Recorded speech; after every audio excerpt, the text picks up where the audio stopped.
Right,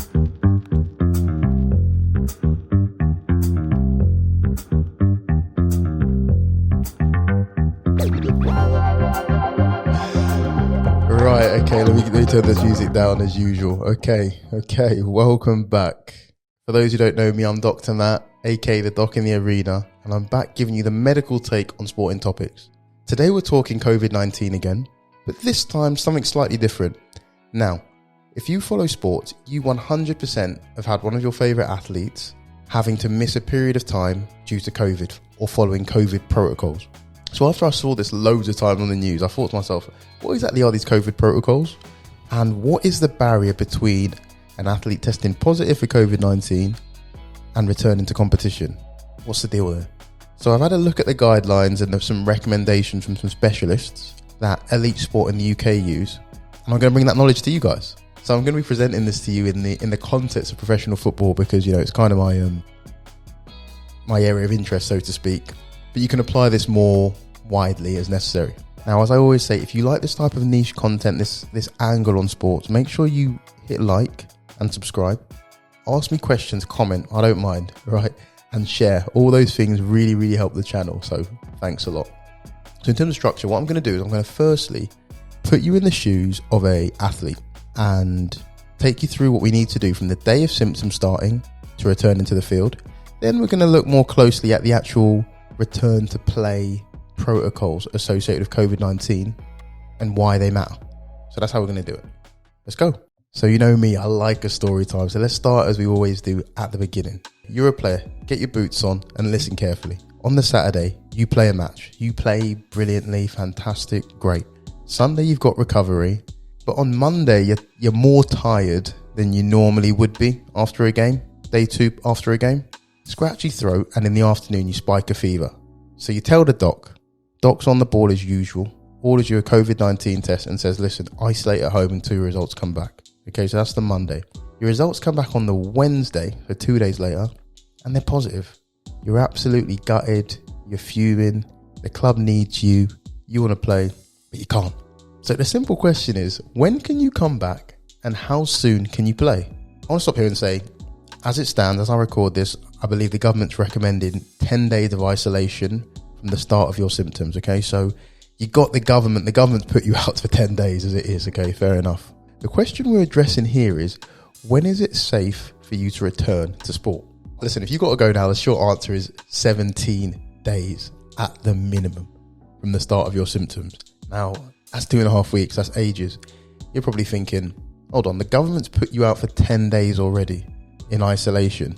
There's a minimum of 7 days unaccounted for there. That is surprising, but that's what it is. That's what's recommended, and there is good reason for it, which I'm going to get into.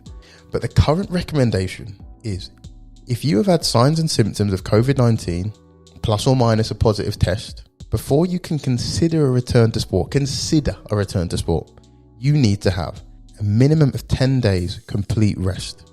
7 of those days consecutively need to have been symptom-free, and you need to be off all symptom-suppressing medication. So you can't be cheating. You can't have fever that goes down with paracetamol, etc., etc. You need to be 7 days symptom-free. It's really important you're with me in terms of the calendar, okay? It's from the onset of your symptoms. So for you, day 1 was the Monday, right? So let's put your boots back on. The best case scenario, on the Monday, you were feeling rotten and you had the test and you were told to isolate, right? That's day 1. On the Wednesday, the results came back as positive. But on the Thursday, your fever breaks and you're feeling better. And you have no symptoms for the next 7 days. So you finish your isolation period. The government can't hold you back no more, right? You finish your isolation period on the following Thursday, so that's 10 days later. And you're absolutely raring to go. You're like, Doc, put me back in the team. I'm ready to go. No. That's when you begin your graduated return to play protocol for COVID-19. So that's where those other 7 days come from. So you need 10 days of rest. You need 7 days feeling great. And then you need 7 days to build yourself back up. Now, these type of return to play periods are not unique to COVID-19. They're not unique in the slightest to COVID-19.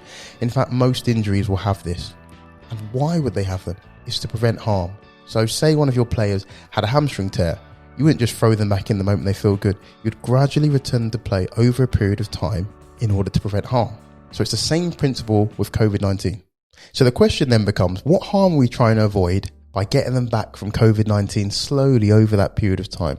Now, COVID affects the lungs and affects the heart. So what we are trying to do is firstly, recondition the player because they've had 10 days complete rest, which isn't great for an athlete. But on top of that, we want to be able to slowly and effectively monitor the player to see if they're showing any signs of severe or long-lasting damage to the heart or to the lungs, or indeed showing signs of long COVID, which if you want more information on, I've literally just put a video out last week about. So that's what we want to do. Now, how exactly do we do this? As we said, it's a gradual return to play. So it's our responsibility to safely build up this player from having a respiratory virus that affects the lungs and the heart to being able to play again, right? So there's 6 stages. If we say stage 1, which is 10 days of rest and isolation, and stage 6 is returning to the field, you've got to get through stages 2 to 5 during that week. So what we do is we slowly build up, number 1, the type of activities the athlete does. So they literally start by just walking, jogging, then it starts some running and change of direction and with the team, stage by stage. We adjust for the length of the exercise. So they start off literally, they come in, say on their first day back, they'll do really light exercise for 15 minutes maximum. And the intensity we adjust for, so their maximum heart rate, what percentage of their maximum heart rate we're really going to push them to. So they only start off at 70% and then build up to 80%, 90%, 100%. So you can see how we go. It's the intensity of the exercise, it's the length of the exercise, and it's the type of the exercise. So your next question is, how do athletes move through those stages? Simple. If you don't have symptoms on one stage, you're allowed to progress. Those symptoms include just feeling crap, for one, chest pain, excessive shortness of breath, anything that suggests problems with the lung or the heart or evidence of long COVID or just not feeling quite right. The doctor will decide if they've kind of passed that stage, and they go and go and go. If you fail a stage, you got to go back and you're going to have a day's rest. And that's how you do it. It's logical, it's progressive, and it's safe, although it's frustrating because you're out for ages. You got to remember as well, the athlete has also had COVID-19 and they've got to be mentally ready to return as well. This virus creates a lot of fear, a lot of panic, a lot of anxiety among people, and you've got to respect that as well. So as well as them passing the stages, they've got to be mentally ready to return. And I always like to include that in my videos because the mental aspect is incredibly, incredibly important. Right, okay, so what is the point of all this? What is the point of those extra minimum 7 days gradual return to play? We're worried about lung and heart complications of COVID-19. And specifically, if I had to say, it would be myocarditis, which is inflammation of the heart muscle secondary to a virus.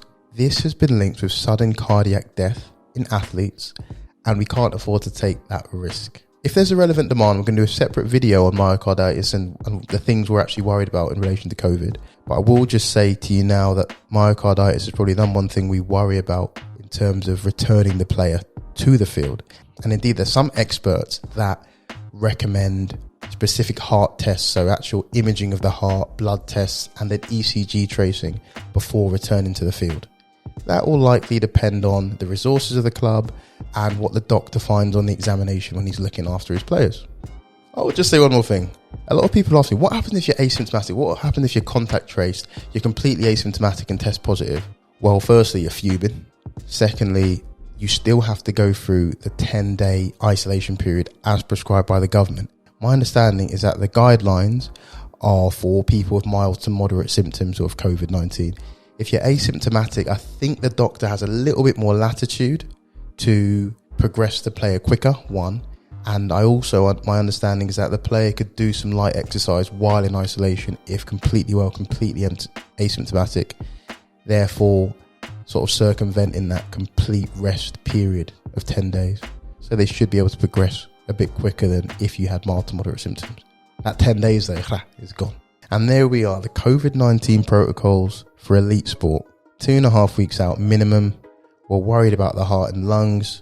And once again, COVID ruins some sport. I really hope everyone stays safe. Do the basics, wear your mask, get your vaccine, all that good stuff. And you will see me on the next video. Let me drop the music. That's always my favorite part of the video, I think, honestly. Right, where are we? Yeah, is that it? Let's try it. Yeah. Okay. You take care.